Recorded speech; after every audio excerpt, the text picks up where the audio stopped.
మంత్రిగా కొత్తగా ప్రమాణ స్వీకారం చేసినటువంటి అడ్డూరు లక్ష్మణ్ ఉన్నారు. సార్ చెప్పండి, ఎలా ఫీల్ అవుతున్నారు? ఎందుకంటే కొత్తగా మంత్రివర్గంలో చోటు దక్కింది. ఈరోజు నేను ఎవరు ఎన్నడూ కూడా ఊహించలే రాష్ట్ర క్యాబినెట్లో ఒక సామాన్య కార్యకర్త అవకాశం దొరుకుతుందని. ఇంత పెద్ద అవకాశం మా ధర్మపురి ప్రజల పక్షాన, ధర్మపురి మా యొక్క ఏదైతే న్యాయమైన సమస్య పరిష్కారానికి ఈరోజు చెప్పడం జరిగింది. మాదిగ సామాజిక వర్గం తరఫున కూడా పోరాటం చేశారు, అదేవిధంగా రిజర్వేషన్ సాధించారు. దాంతోపాటు మంత్రివర్గంలో చోటు దక్కాలని కూడా హైకమాండ్ పై ఒత్తిడి తెచ్చాడు. అంటే మీ ఒత్తిడి మేరకే మంత్రి పదవి వచ్చిందంటారు? లేదు లేదు అన్న, ఎవరు ఒత్తిడి చేయలేదన్న. ఏదైతే గౌరవ అఖిల భారత కాంగ్రెస్ పార్టీ రాహుల్ గాంధీ గారు అన్నారు, జిస్కా భాగ్యదారి హై ఉస్కే హిస్సాదారి.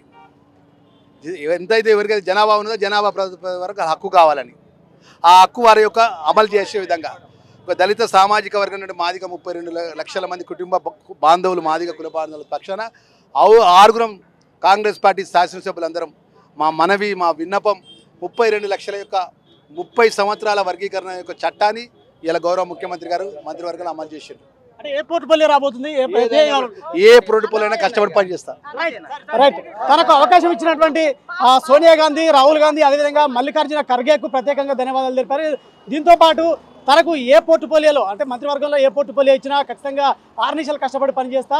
సో నేను సామాన్య కార్యకర్తగా 1984 నుండి కూడా కాంగ్రెస్లో ఎన్ఎస్ఏ నుండి కూడా సామాన్య కార్యకర్తగా పనిచేసిన నాకు ఈ అవకాశం దక్కినందుకు ప్రత్యేకంగా సీఎం రేవంత్ రెడ్డికి, అదేవిధంగా ఇటు ఏఐసిసి అగ్రనేతలకు మాత్రం ప్రత్యేకంగా అడ్డూరు లక్ష్మణ్ ధన్యవాదాలు చెప్తున్నారు.